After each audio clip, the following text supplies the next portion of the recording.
Welcome to Lynn Cullen Live, talk radio without the static. Email your questions and comments to lynn at pghcitypaper.com. And now your host, Lynn Cullen. Oh, boy. I'm sorry. I was really and have been pretty good at not beginning these programs with a sigh. But, guys, I think the word, I had trouble even getting myself out of bed today because I think the word is exhaustion. I mean, just exhaustion. Yesterday, for some reason, seemed to bring with it such horrific news at such a constant pace that you try. I don't know. I shut down. I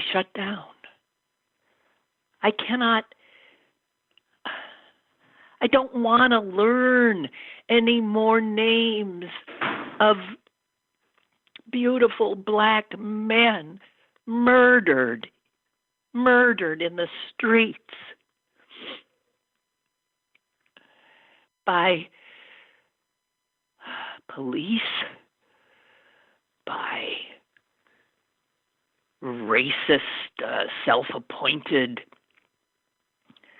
guardians of the neighborhood, I don't want to see another white woman hysterically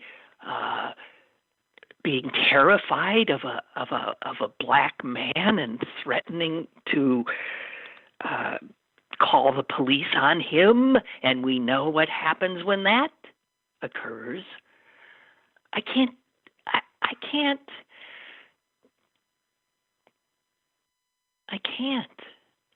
I fear our country is unmasked in such a way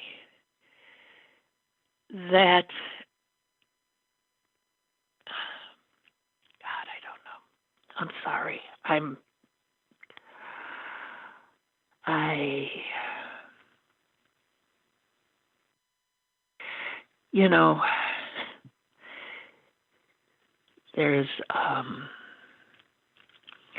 there are a lot of memes, I guess, going around today about taking a knee.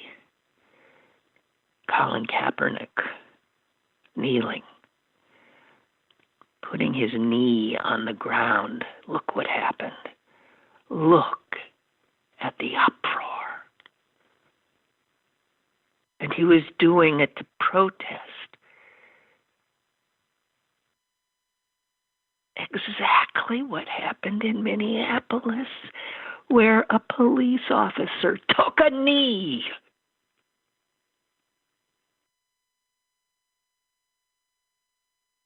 There are Americans who have no problem with that cop putting his knee on the neck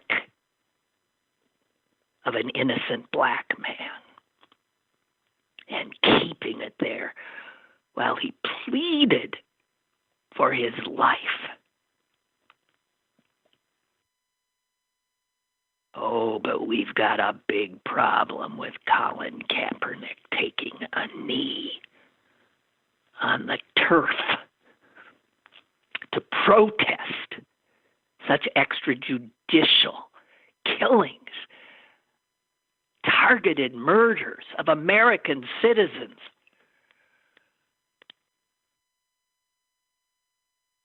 I'm exhausted. And I'm a white woman of privilege. I'm exhausted. I cannot conceive of the exhaustion of Black Americans. God.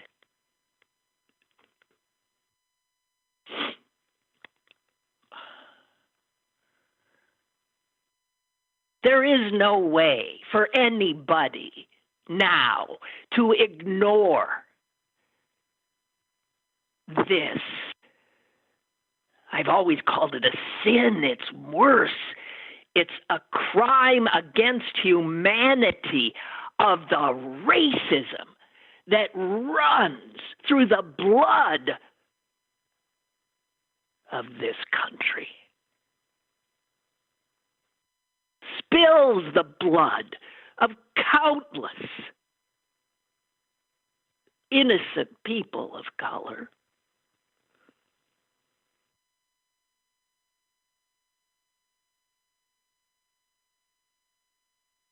I despair.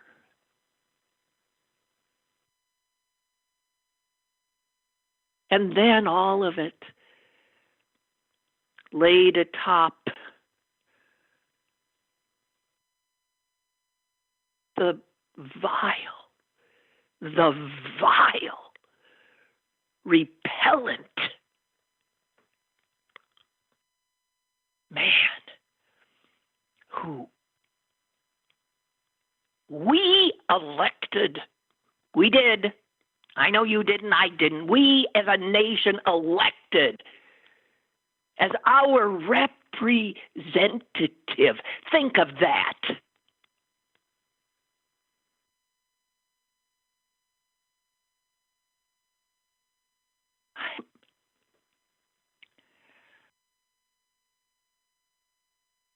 I'm exhausted, and I am sickened, and I am beyond anger.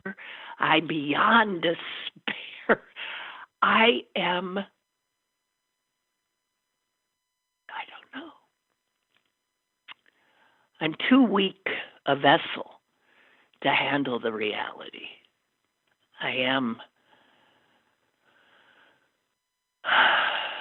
A lot of us are.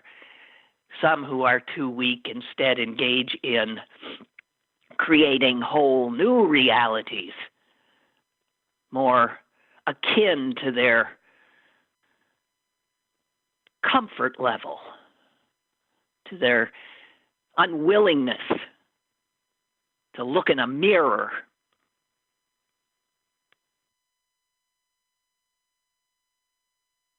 And imagine this. Imagine if we didn't all have cell phones now. Would anyone know? Would we all have been able to witness with our own eyes time and time and time again the reality of being black in America?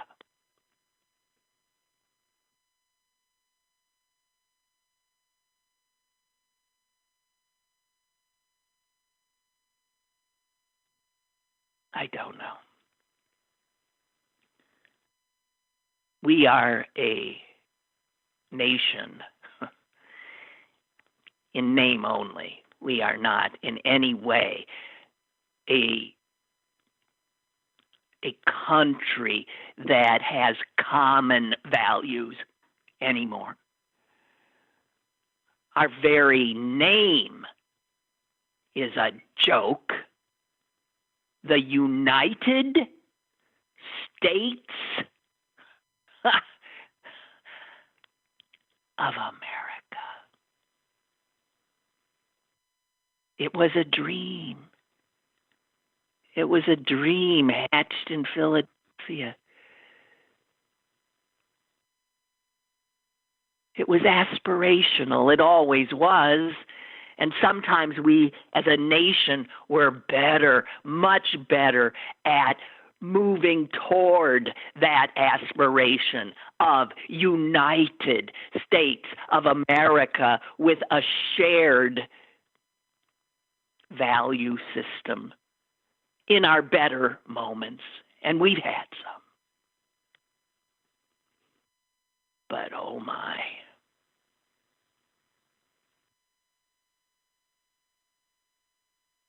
We've been overtaken by the internal rot.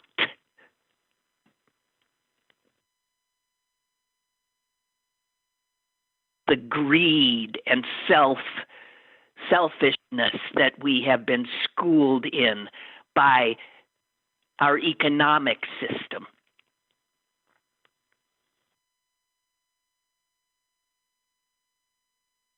That workers are called human capital stock by a presidential advisor. Not even humans, really.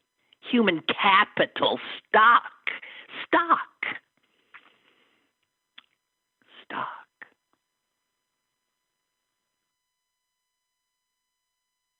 To be exploited,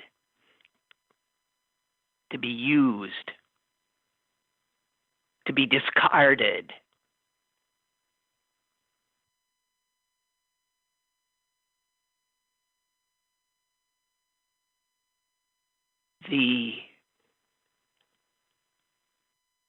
What has happened to the sense of what Christianity always meant is something else that has helped drive us down. The Christian right.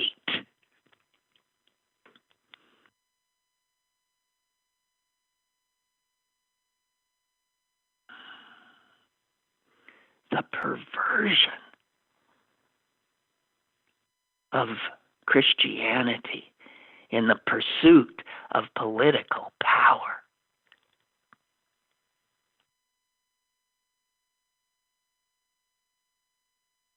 I don't know. I do know only that I am exhausted.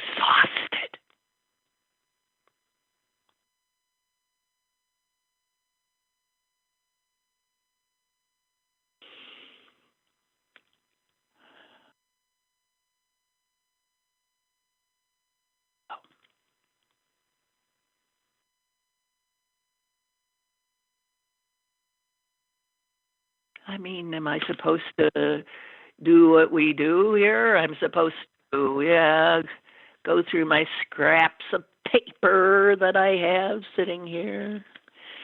Yeah. I'm supposed to, note with some surprise that the Wall Street Journal that has aided and abetted the current administration throughout its reign of destruction actually clutched a pearl or two on its editorial page today about the president's behavior after giving him all kinds of, yes, I know it's true that he is, and excuses, and then ends with this. And what got them finally upset enough to write what I'm about to read is his accusations that Joe Scarborough murdered an intern of his. And the Wall Street Journal today says, after telling Trump they don't think this is a good idea, that it's not true. I mean, nobody particularly thinks this is true. The Wall Street Journal says, we don't write this with any expectation that Mr. Trump will stop. Perhaps he even thinks this helps him politically, though we can't imagine how. But Mr. Trump, and here it is, Mr. Trump is debasing his office and he's hurting the country. Whoa. Well, that ought to get a tweet or two.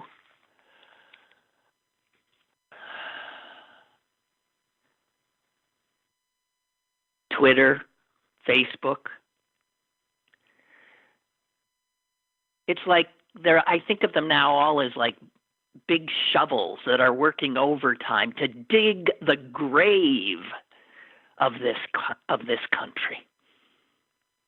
Digging it deeper and deeper and deeper.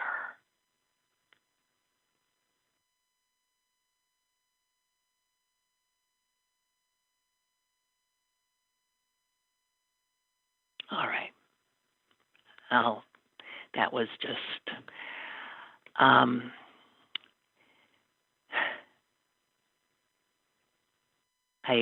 I do have a headline that I happened to see the other day that sort of, to me, just says it all about the loathsomeness of our nation now. This is a headline from Bloomberg News.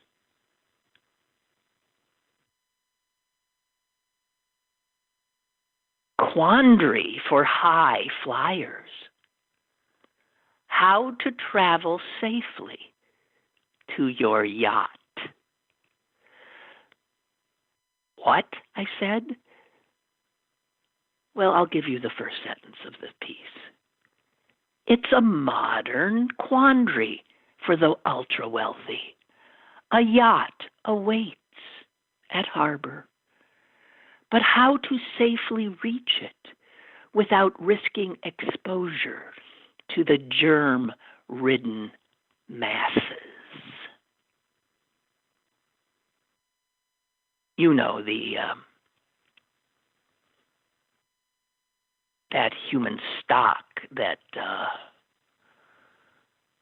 is now being forced to go back to work at risk to its very lives.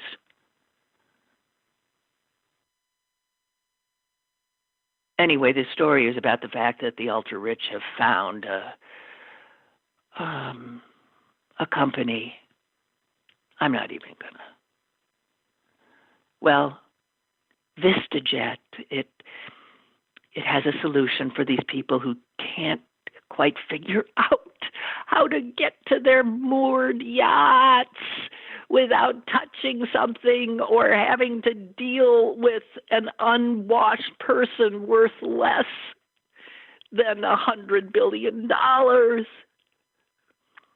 Yes, VistaJet has a solution, and it's a solution born out of demand. The marketplace.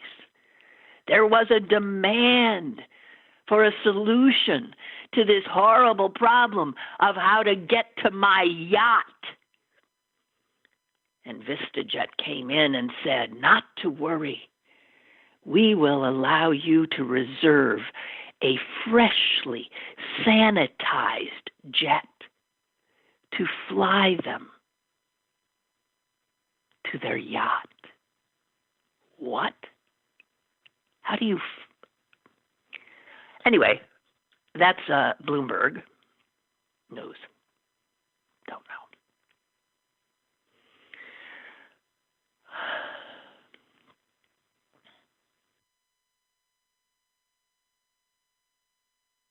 And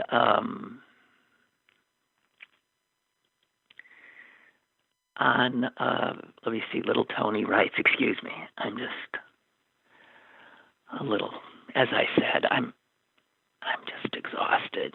I'm sorry because I'm living in such relative peace and comfort in this country that's become a hellhole for far too many. Little Tony writes, as far as the cops killing the man with his knee, the cops losing their jobs is not enough. They have to be tried for murder. Yeah, we'll see how that goes. You know how that always goes. They didn't need to suffocate the man to restrain him. No.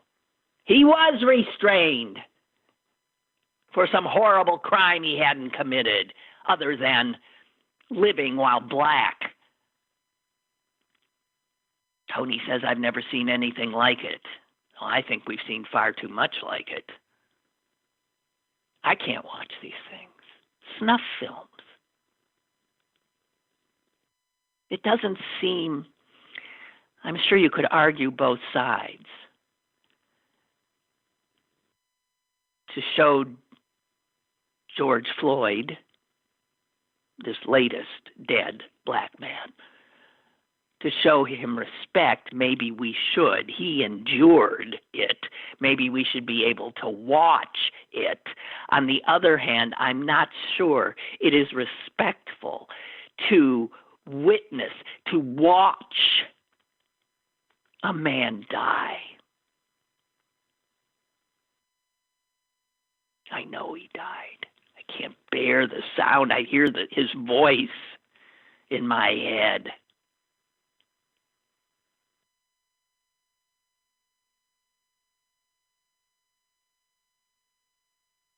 Well, little Tony is feeling like I did. My God, I think we're doomed as a nation. I can't believe we've devolved to this level. Trump is a monster. He set the tone for all of this. Well, I'll tell you this. I think, little Tony, that Trump is really the embodiment of what ails us. We were this nation that we now see so clearly before he was elected, or else he wouldn't have gotten elected. So Trump is more the personification of our devolution, of our rot. If a president is the true representative of a people, it can be argued that Donald Trump is the perfect representation of this sick nation. White, bloated, monstrous, uncaring, unfeeling, stupid,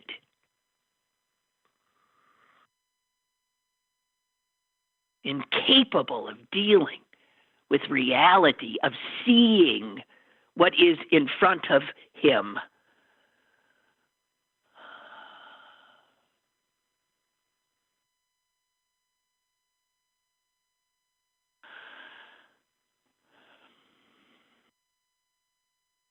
Boy, oh boy.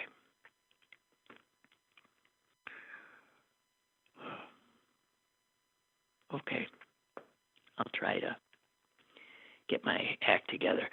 Oh, I want to note, and I'm not sure, and I forgot to tell Amy, my producer, it is possible that Ryan Dito's calling in today. I don't know. I forgot to follow up with him. He has a very interesting piece in Pittsburgh City Paper, which is out today, about the essentially the death of another institution, a local institution that once was, I guess, great. It was before my time, and is now pretty loathsome. And anyway, it's about KDK radio and what's become of it. He might, I'm not sure, but he might be stopping by to talk a little bit about that. It's all part and parcel of the same thing.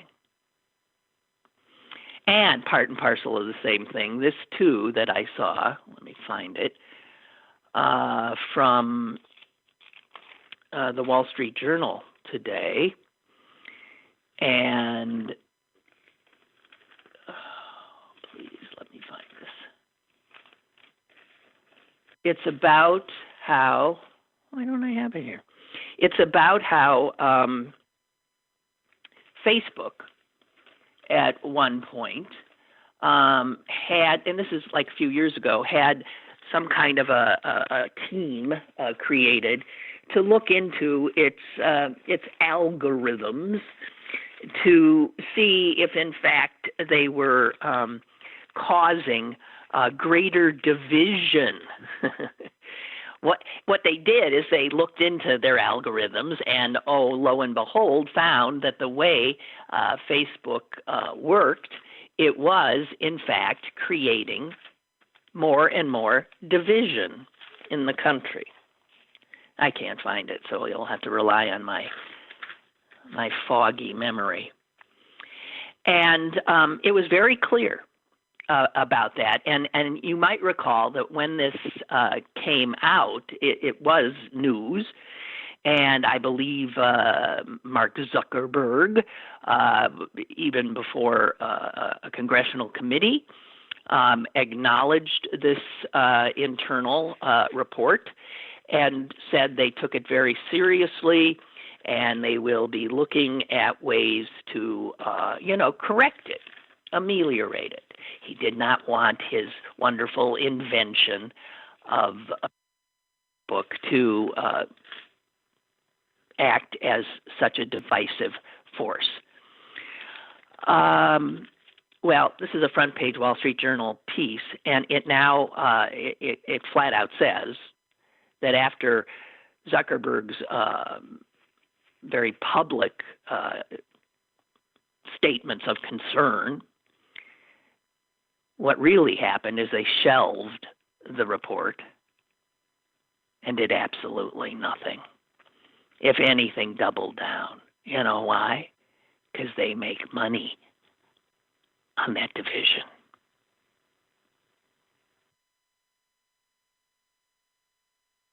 You know I'm not a believer in heaven and hell. But boy, I sometimes daydream that if there is a hell, can you imagine all of these people? All of these people whose actions are so destructive, how they will find themselves there.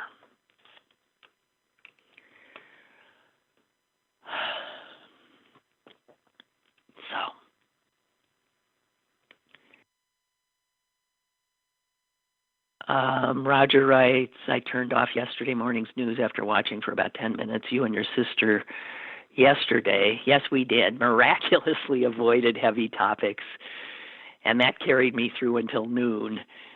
Then I proceeded to plummet into the depths of negativity, and like you, I feel exhausted. How do I get rid of this weight? You are wrong when you ask, how can we ignore what's happening? Of course, these hateful and deadly events will be soon forgotten. Well, yeah, because everything gets forgotten, if it even registers anymore. So overwhelmed are we. It's that overwhelmed thing that leads to our exhaustion. The hits just keep on coming. Things that would have created, massive national swooning and introspection just 4 years ago, now you don't even do a pause. You don't even do what was that? No, nothing. Nothing.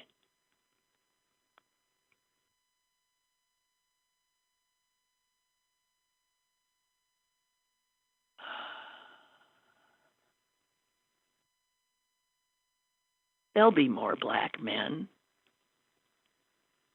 that we'll see saying, I can't breathe. I can't breathe. Amazing. I'm sorry, Roger says, my shoulders slump. I don't want to talk to anyone. I'm white. I'm male. I'm privileged. I'm tired too. Yeah, add on to all that, then this sense of I don't even talk about it. I was going to say guilt. Fine. All us white people can wallow in our guilt. It doesn't do anybody any good. Do we just continue, says Roger, to hope that COVID infects the yahoos? No, COVID doesn't doesn't ask for you registered Republican or a Democrat? Who'd you vote for in the last election? You white, you black? COVID does sort of ask more than not, are you rich or are you poor? Because the rich have the resources, if they care to use them, to shield themselves. The poor, more than often, do not. They go to work. They now are essential.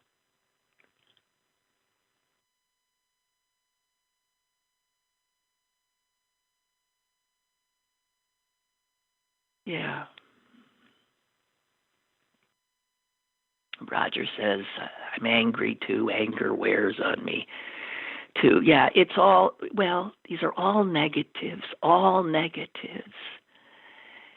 because we are leaderless in a time of extraordinary chaos and fear and crisis. We are worse than leaderless because we have leaders who, it's not right to call them leaders. We have, I think, truly evil men, mostly, with the power now of our executive branch, of much of our legislative branch, of much of our judiciary, of many of our state houses and governors. And we voted them all in. We voted them all in.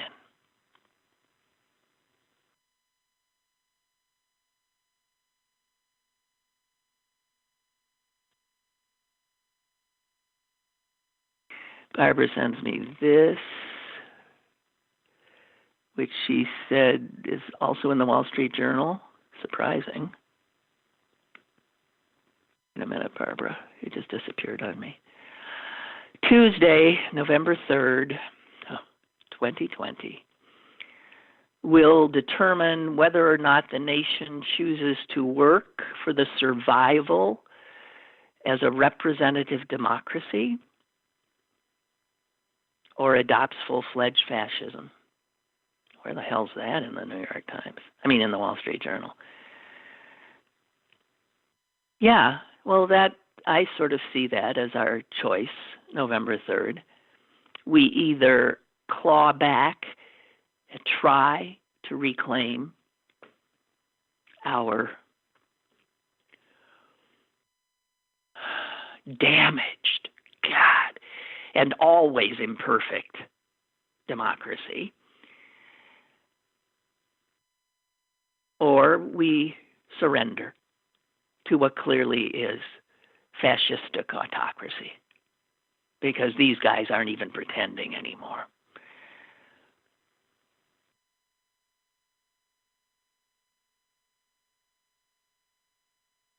I must say, and I have said it before, November 3rd is not the end. My fear is November 4th, even if we are able to resoundingly repudiate this administration at the polls, which of course is problematic, given you see the busy work they're doing now to prevent people from voting, to prevent mail-ins, to charge fraud where none exists, to do everything, and they're excellent at it. They've been doing it. My gosh. Again, ask black people. Ask black people how smart some of these guys are at keeping people from voting.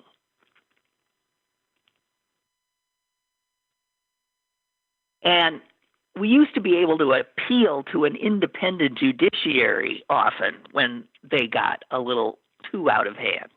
But see, now that they pack the judiciary, our appeals go to judges who've been chosen to check it off on a list. Oh, yes, no, that's one of ours. Okay, no, that's okay. That looks constitutional to me. I don't see a problem here. Don't want to get too activist, do we? So, there's that.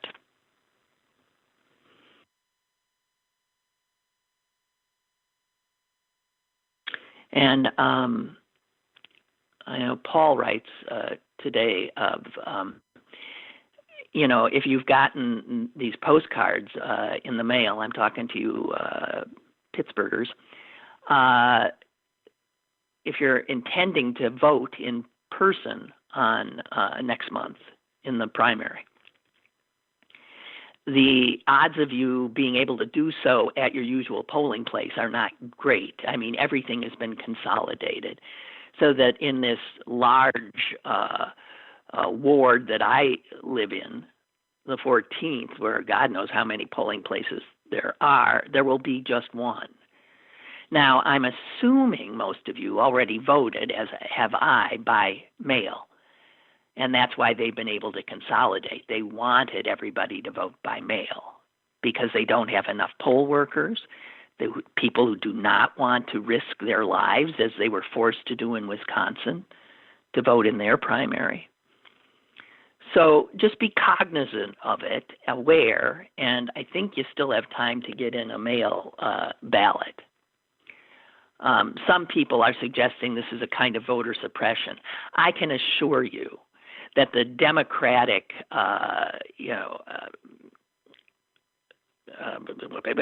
governance of the city and county do not want to suppress. They're trying to deal with this public health crisis. Oh, heavens. And then little Tony says, I'm sorry, it's not off topic now. He says, I sent my ballot application in over a week ago and still haven't received my ballot. You know what? I have to tell you, I did see something about how there is a backlog. They've never had so many requests. And I guess they're just working 24/7 trying to get, you'll get it, I think. You'll get it. They're going to make this work. But yeah, they are way backed up. So the minute you get it, you got to fill it out, be careful with the instructions, do it right or your ballot won't count, and send it in, okay? Tony's afraid, I'm sorry, that he's not going to get it in time. I can't, I don't know. I hope the ballot comes today. I wish I had done the application online. I'll let you know.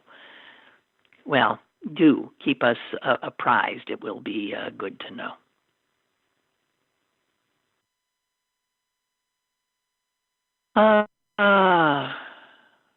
Father Joseph is, I didn't know him among his many and talents. He's also a cheerleader. He's ain't gonna work, Father Joseph. He writes this, Lynn, and this I'm sure into all of you too who are suffering like I am today. He says, "Have courage." I'm trying. Keep advocating for the good. This too shall pass. Yeah, but then what comes? Whenever we say that, this too shall pass, we're always assuming that something better will come or we'll go back to what we know. And it could be, yes, this will pass, and it'll pass. I'm sorry, I'm a total pessimist right now. And you can cheer all you want. I can't feel it.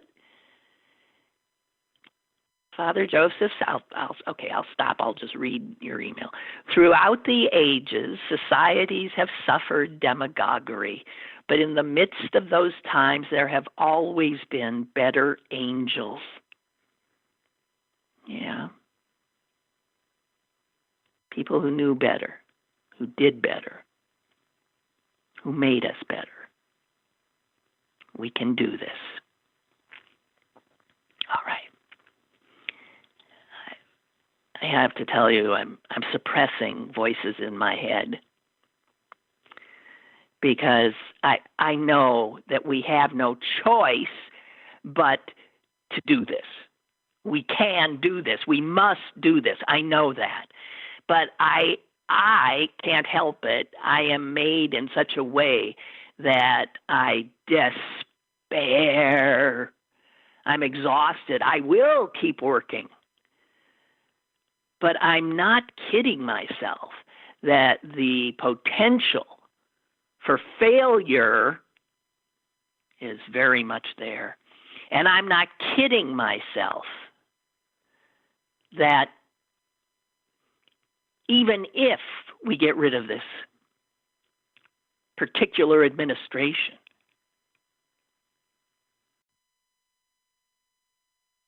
we still are left with the 40% of our country, men and women, who believe him, who follow him, who love his ugliness, his bullying, his incivility. They see it as strength. Those people are all still our neighbors. Yes, they've always been a part of America. But we do have to push them back. And I realized I left something unsaid that I was trying to say before and must have derailed myself, which is so often the case.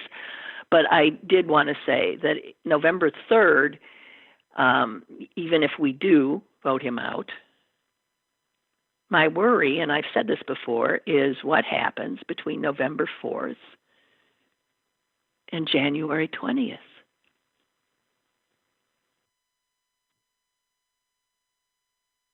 Because he's still in office. Look at him now. Can you imagine what he will do? And he will have the full powers of his office. Now, any honorable president has certainly not, who's been voted out, has not used that time to do as much damage as they can. But we know this man will. And I'm not sure what'll be left undamaged for him to damage at that point.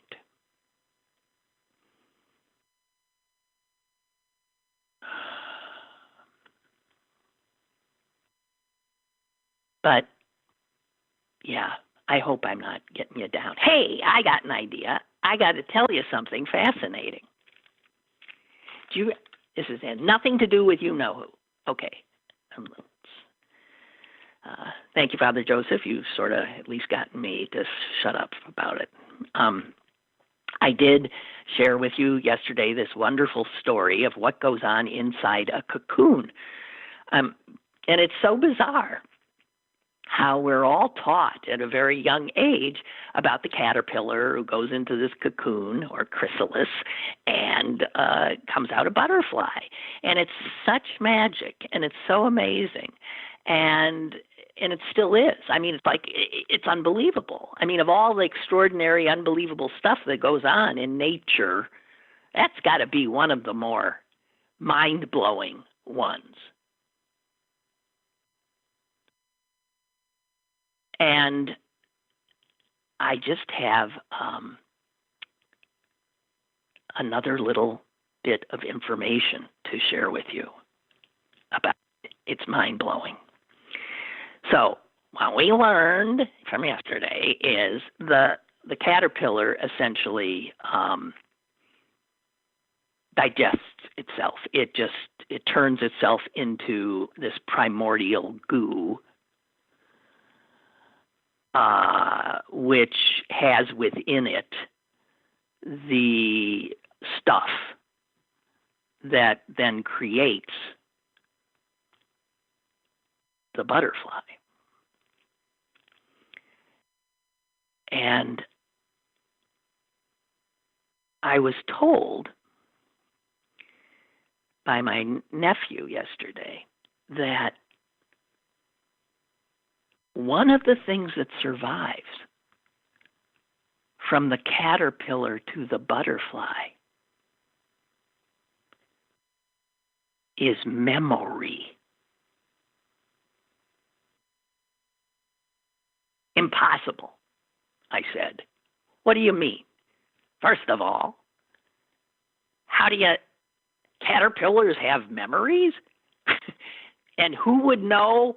How do you determine that caterpillar who has a memory of something and then dissolves into goo and out comes a butterfly, that butterfly then retains the memory of the caterpillar? How do you find that out? You can't ask them. So here's what they did. A scientist, often scientists do things that seem a little cruel, but a scientist had a bunch of caterpillars, and she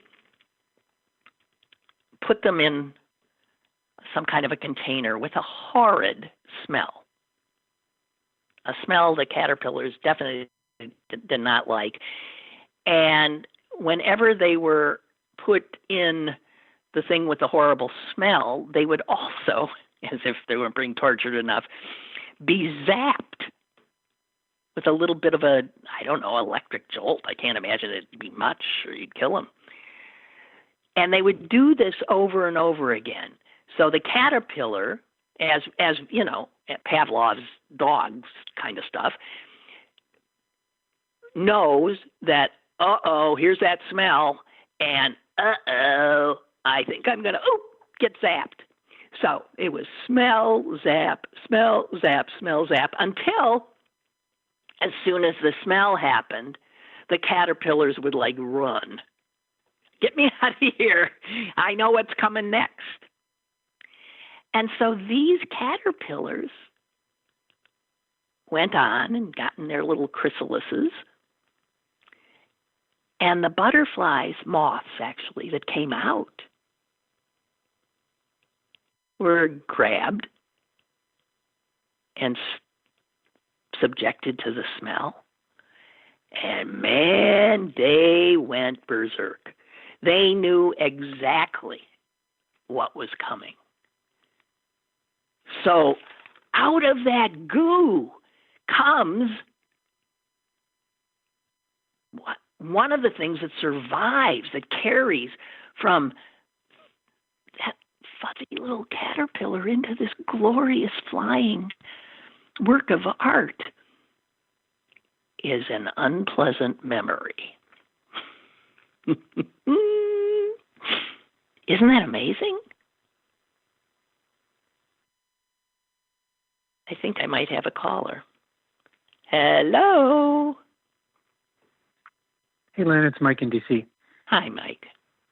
Not to merge these two topics, but are the Republicans in the chrysalis phase, are they eating themselves in the soup?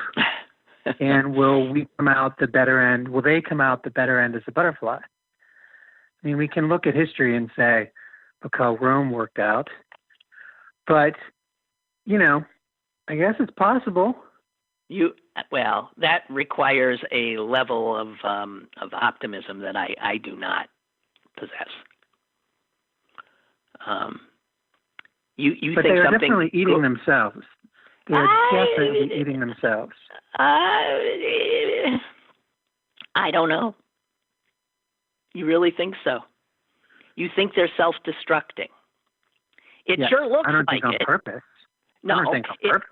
it looks like it, but I don't know. I don't know. I hope you're right. The question is how bad is it going to have to get? I mean, because even the Third Reich was transformed. It only took 6 million Jews and hundreds of thousands of gay people and gypsies and, the Second World War and all that to occur. And now look at Germany. So it does happen. The only question is, will you or I be around to see it? Oh, man. Well, I mean, we're heading. There has to be a reckoning. Yeah. We're heading in that direction. I mean, there was actually a documentary on PBS yesterday about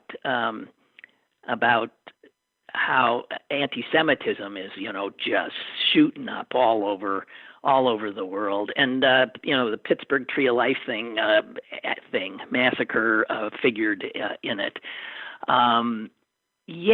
This is all happening. Anybody who knows history and is capable of, thinking for themselves and seeing patterns and seeing how Trump and his minions respond to this kind of, again, it's bullying behavior, it's dividing people, culling certain groups, making people into outsiders who are then blamed for all of the poor white folks' problems.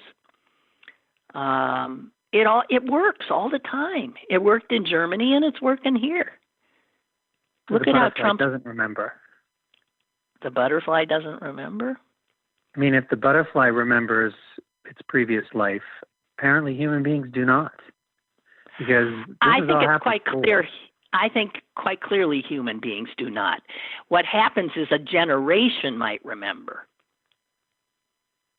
But it seems like every generation has to learn all over again. You know what I mean? Yeah. We don't learn from history. In part, it's because we're extraordinarily uneducated and incurious, but also, I think it's human nature. This sort of whistling past the graveyard. Oh, it would never happen here. Oh, it can't happen here. Do you think Germans thought it would happen there? They didn't know what they were heading into. We always assume, we always assume it'll be all right because for America, generally, it always has, right? We've come out of these crises. We came out of the Civil War. We came out of all these other wars. It seems like we made it through the Depression. We this, that, and we think we're some kind of exceptional people who are never going to have a really bad outcome. Doesn't happen to us. I think it is happening to us. 1 million or 100,000 people dying alone in a hospital room. Probably thought something different before they died. Yeah. Are you watching, and this is on topic, I swear, but are you watching Miss America on FX? No, I haven't. Mrs. America, you mean about Schlafly? Because it relates sort of to this. Sure. In that it all started with Phyllis didn't want the ERA amendment, and she had to align with the Christian fundamentalists to get a number of people in order to get backing. Mm-hmm. So she aligned with these no abortion people, anti-abortionist people, and they elected Reagan. And I was looking at the TV and was like, it's all connected. It's all connected. These same people are the same people who elected Trump. It's all elected to the little babies. Well, I was thinking, as I said, there's 40%. I think that number, it used to be maybe 30%. I think, unfortunately, the number of lunatics, I mean crazy people, stupid people, easily led people, is growing. And I'm afraid that is a result of our our destruction of public education, and also what was the other thing? I can't remember. I'm sorry, I lost my train of thought. You don't think that's not planned either? I don't right? know. I don't. No, but I do think they are more dogged than our side. I think they just keep working, and they're true believers, and we're not. They've got that. We don't. And and I want to say, because of technology, because of social media now, these people that used to be fringe, I mean, I'm not saying anything we don't know, now can find thousands of like-minded people that they can talk to and buttress their craziness. And that never existed before. If the internet existed in 1930s Germany, oh my God, it would have been even more of a nightmare. I don't know. I'm just saying. Those of you who are optimists, God bless you, but I'm not made that way. I'm afraid even for optimists, this is a pretty rough time. Yeah. Always good to talk to you. Okay, you too. Bye. Bye. I want to get some emails in. Okay. Father Joseph is really bringing out the heavy artillery. He's sent me a Mahatma Gandhi quote. Okay. Mahatma Gandhi, folks. When I despair, I remember that all through history, the way of truth and love has always won. Okay, I will resist interrupting Mahatma Gandhi to make okay, I will resist. Back to Mahatma Gandhi. Truth and love have always won. There have been tyrants and murderers, and for a time they can seem invincible. But in the end, they always fall. Think of it. Always. Well, yeah, but why doesn't that give me any? Because the damage they do before they fall. My God, look at history. Look at the innocent souls who are destroyed by these people. And we do it over and over because there is no memory. Butterflies have better memories than us. Father Joseph, I am unmovable in my obstinate pessimism today. Henry writes, Lynn, my wife, my daughter, and I, all three of us, each received 2 ballots. Yeah, I did too. Total of 6. I'm saying this because Pennsylvania, Henry, it's all been taken care of. There's no way you could all send in the 6. And believe me, only 3 are going to count, and there'll be 1 from each of you. They have, you'll see on the ballot. They know this, and it was an error made, I believe here in a county. But don't worry about it. I mean, I first saw it too and freaked out. Okay.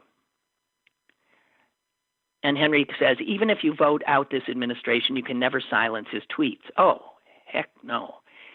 He'll never go away. The only way we get rid of him is to jail him. And then his minions, the Steve Bannons, the Roger Stones, and the Fox News will make him into a martyr. Or we really don't know. Here's what else can happen. And I've been predicting this for years. Fox News lives and breathes because of this man. They have extraordinary power. I mean, who does he listen to? Sean Hannity. He listens to it gets back and forth. It's a symbiotic relationship. But he's starting to complain even about them. And it has been said, and it has even been said out loud, I believe by his son, that he's just going to get his own network. There'll be Trump TV. And Fox has to know that that's a possibility. So I don't know. They're probably trying to calculate on a daily basis how to deal with this threat. Roll over more and more and more for him, or I don't know what happens. If, in fact, he can take their audience once he gets out. No, there's no getting rid of him. And even if he corporeally is not here, if he dies, again, there's plenty of people quite willing and maybe even more able to pick up the banner and march. They're going nowhere. They've been emboldened. The white nationalists, the racists, the worst of us, the know-nothings. I don't know.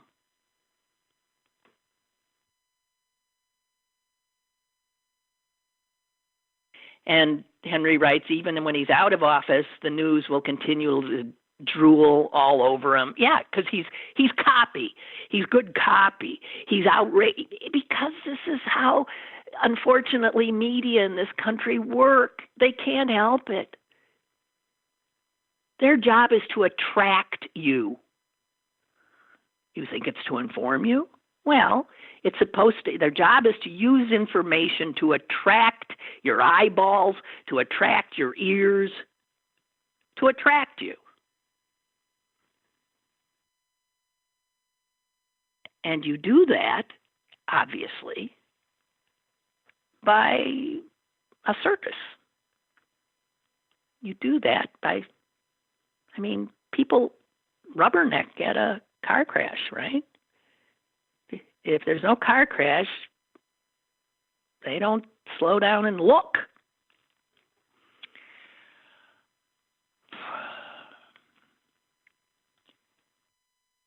Keith writes, for some light reading, I think he's being sarcastic, pick up the book, They Thought They Were Free. It was written and published in the 50s, and the author went to Germany and interviewed 10 Germans who lived through the Nazis. A lot of the same themes in this book persist in America today, mainly that a lot of people are simply looking to survive and feed their families, and they weren't really paying attention. That's right. They thought they were free.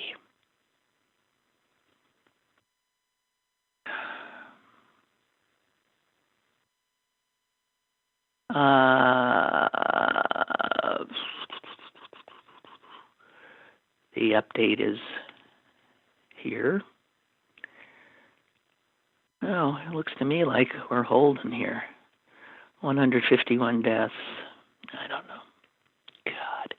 And guys, get ready for that. I have to tell you that with all those crowds we saw, all those yahoos, again,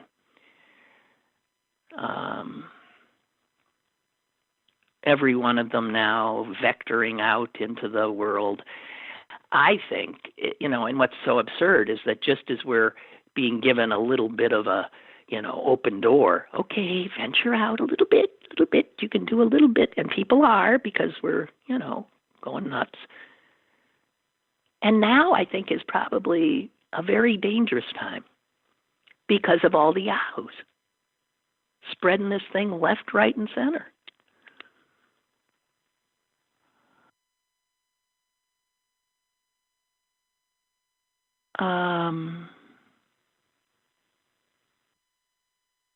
Yeah, here's the quote. Our capital stock has not been destroyed. Our human capital stock is ready to get back to work. Okay. God in heaven.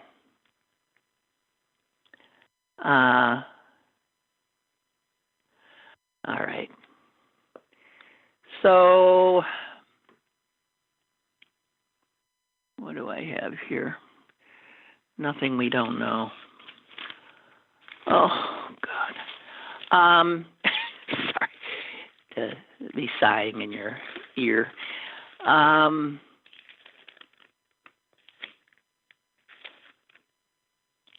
Well, I can call it a day. I really can. I might do that. I know we're over the hour, and thank you for being there. And I'm sorry if I look. Yesterday it's true. I didn't mention any of this, and I just after the news yesterday was just so uniformly horrific, and I suspect that's just the new normal. I hate that term. So, whatever. God bless you all. Hang in there. Be smart. Be careful. And if you have it in you, I guess, be optimistic. It wouldn't hurt. You can make up for my, negative vibes. Thank you all. I'll talk to you tomorrow. Bye.